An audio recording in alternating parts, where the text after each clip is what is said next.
त्यांनी हे सांगितलं की दादाचं नाव लातूर जिल्ह्यामुळे आहे, हा अभिमान आपल्या परिसरात असल्यामुळे मनुष्य येतो आणि तसाच जातो, परंतु काहीतरी कीर्तीनं आपल्याला राहायचं आहे। या ठिकाणी कर्मप्रधान संस्कृतीचे द्योतक म्हणून आपल्याला कुठली तरी कीर्ती ठेवायची आहे। दादाची कीर्ती राहणार आहे। दादाला आम्ही या बाबतीमध्ये विचारतो, दादा श्रीमंत आहे, दादासारखी बरीच माणसं श्रीमंत पुण्यामध्ये आहे, दिल्लीमध्ये असतील, परंतु त्या व्यक्तीला आम्ही श्रीमंतीने ओळखत नाही। तर दादा पारमार्थिक आहेत, धर्माचा प्रचार करतात, आपल्या परिसरामध्ये ते आले म्हणून दादाला आम्ही ओळखतो। दादाचं आमच्यावर प्रेम आहे, आपल्या दिल्लीवर प्रेम आहे। मला सांगायचं एवढंच आहे, आळंदी ते कात्रज खूप लांब आहे। मला वाटतं मोजके दिंड्याचा मुक्काम असेल, त्यामध्ये आपल्या केशव महाराज सदानंद महाराज दिंडीचा मुक्काम आहे। वैशिष्ट्य असं आहे, या ठिकाणी किती पाय दुखले आणि आपल्याला किती थकवा आला तर सद्गुरू रविदास महाराजांचे चरणी लीन झाल्यानंतर रात्रीतून तो थकवा उतरल्याचं माहीत नाही। अशीच आपल्यावर कृपा श्री गुरु रविदास महाराजांची राहावी। या ठिकाणी यावर्षी श्री गुरु केशव महाराज सदानंद महाराजांच्या दिव्य पादुका संत ज्ञानेश्वर महाराजांना भेटवल्या, त्यानंतर श्री गुरु रविदास महाराजांना भेटून आपण मार्गक्रमण करणार आहोत। त्या ठिकाणी अधिक वेळ घेता आपले श्री गुरु परमपूज्य श्री सुखदेवजी दादा वाघमारे यांच्या अमृतवाणीतून आपण काहीतरी मार्गदर्शन ऐकणार आहोत, ते आपण शांत चित्ताने ऐकून घ्या।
पहिली गोष्ट, मला मराठी लँग्वेजला प्रॉब्लेम आहे, कोशिश करतो मराठी बोलण्याची। आता माझं सत्संगीत मराठीत नसतं, सदैव हिंदीमध्ये असतं। देश विदेशमध्ये हिंदीचं रट टाकलेली आहे, पण मी कोशिश करतो मराठीमध्ये बोलायची। आज खूपच आनंदाचा दिवस आहे की मला आपल्याला सगळ्यांना गुरुभक्तांना भेटून खूप आनंद होतो। विशेष माझी जन्मभूमी लातूरच्या जवळ, रेणापूरच्या जवळ काकगाव आहे। लगभग मी 76ला तिकडून इकडं आलेला आहे। गरीब परिस्थितीतनं वोट भरण्यासाठी आम्ही इथं आलो। वोट भरलं, परमेश्वरानं भरपूर काय आम्हाला दिलं। त्याच्यानंतर ती गरिबीची जाणीव आम्हाला असं वाटलं की आपण ज्या परमेश्वरानं आपल्याला दिलंय त्या परमेश्वरासाठी आपण काहीतरी केलं पाहिजे। तुम्ही सगळे लातूर जिल्ह्यातले असू शकतं, तुम्ही अनेक खेडेगावातनं आलेले असाल, पण जिल्हा एक आहे आणि मीही त्या जिल्ह्यातला म्हणून मलाही खुशी झाली। पहिलं मी लगभग 16 वर्षापासून महाराज दिंडी घेऊन इथे येतात। तुमची खरवळची दिंडी इथं असती। पहिलं मी भेटायचो, वेळ असायचा माझ्याकडे, पण मध्ये बरेच वर्षे माझ्याकडे वेळ नसायचा। मी कुठेतरी देशाच्या अन्य स्टेटमध्ये असायचो नेहमी, पण आज मला आनंद झाला की मला वेळ भेटला आणि तुम्हाला भेटायचा वेळ भेटला. खुशी मलाही झाली, पण आता आपण ईश्वराच्या बाबतीत थोडंसं समजून घ्यायचं. परमेश्वर बरेच काही विद्वान सांगतात धर्तीवर आहे का नाही. आता खूप खूप मोठ्या विद्वानांनी ईश्वराच्या बाबतीत सांगितलं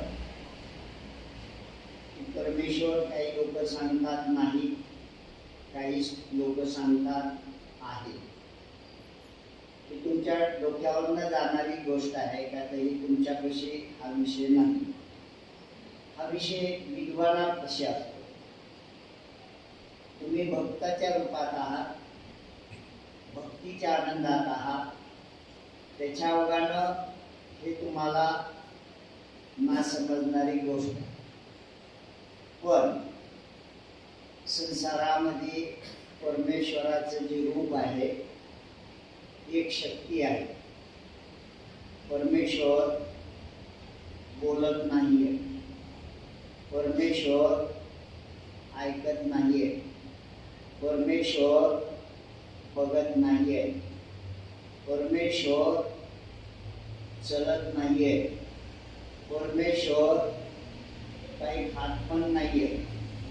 तर परमेश्वर या संसारामध्ये, पुऱ्या विश्वामध्ये संपूर्ण जीवाला तारतो, संपूर्ण जीवावर प्रेम करतो, संपूर्ण जीवाला निर्माण करतो, संपूर्ण जीवाला नष्ट करतो.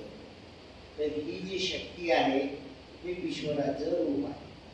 मग ईश्वराचं रूप आपण जर या ब्रह्मांडामध्ये, विश्वामध्ये बघितलं तर ही संपूर्ण समान जीवाला तारतो, ऊर्जा देतो, संपूर्ण जीवावर प्रेम करतो. ही समजणं खूप जरुरी आपल्यासाठी आहे. सत्य जोपर्यंत आपल्याला समजणार नाही तोपर्यंत त्याचा लाभ आपल्याला भेटणार नाही. आपल्याला सत्य अजून समजायचं खूप दूर आहे ईश्वराबद्दल. पण जो आनंद तुम्ही ईश्वराच्याच नावात घेता, ईश्वराच्या नावात जो आनंद घेता, आज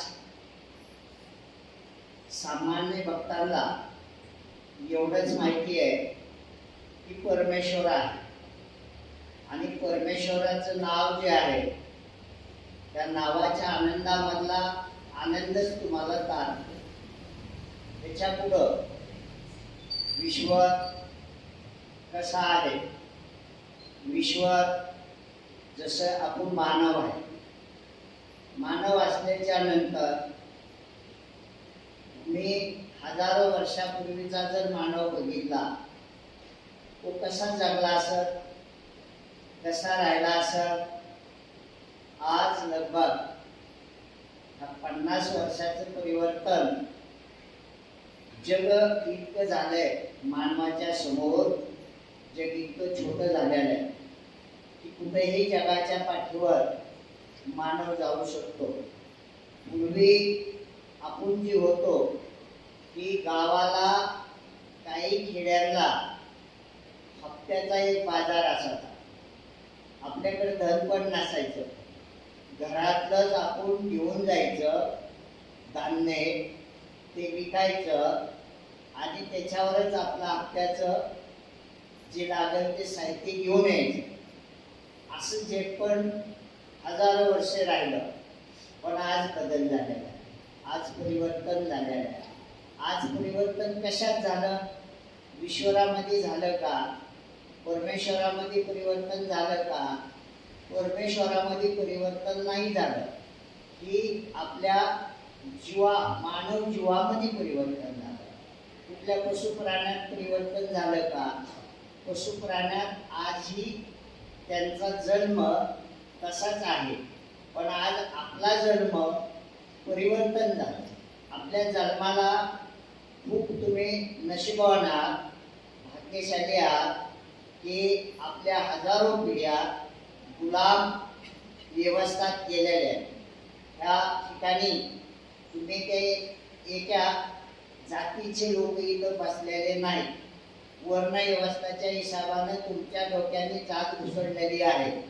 तर वर्ण व्यवस्थाच्या हिशोबाने जर तुम्ही नाही बघितलं, परमेश्वर हिशोबाने जर बघितलं, तर तुम्ही एका जातीचे लोक सगळे इथं बसलेले. जसं परमेश्वरावर जी हृदयातनं प्रेम करतात, त्यांच्यावर त्या शक्तीला प्रेम करून जाणून घेतात आणि जाणून घेतल्यानंतर त्यांची जातीचं जर वर्णन केलं तर त्यांची सगळ्यांची जात एक म्हणतात. की जितके संत आहे, संत भले कुठल्याही कर्मजातीमध्ये जन्माला आले असतील, पण परमेश्वरावर प्रेम करणारा जो मार्ग त्यांचा होता, तर त्या मार्गासाठी त्यांना एका जातीचं म्हणलेलं आहे. तसं आज आपण बाहेर जर गेलो, कुठल्या एखाद्या प्राण्याला जर तुम्ही बघितलं, तर तुम्ही त्या प्राण्याचं नाव घेऊन त्याच्या जातीचं वर्णन न बोलता, पण आपण मनुष्य असून माणसासारखं सगळ्या 84 लाख पिढीमध्ये हा मानव जन्म आपल्याला भेटलेला आहे. हा जन्म प्राप्त करून सध्या आपल्याकडे इतका खजाना मोठा आहे की जो परमेश्वरापाशी नाहीये, ते आपल्यापाशी आहे. आणि जे आपल्यापाशी आहे ते आपल्या पिंडात आहे, आपल्या शरीरात आहे.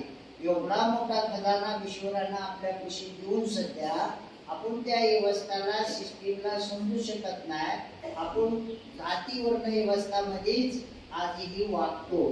तर आपल्याला एक समजून घ्यायला पाहिजे की ह्यामध्ये संतांनी खूप मोठा संतांचा रोल आहे. अगर संत जर नसते तर शायद ही प्राप्ती आपल्या लोकांना भेटली नसती.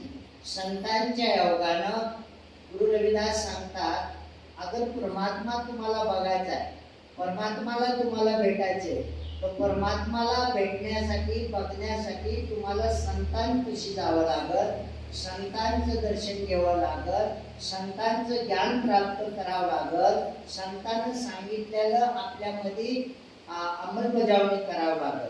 तर संतांपाशी जो खजाना असतो तो परमेश्वराच्या शक्तीचा, ज्ञानाचा असतो.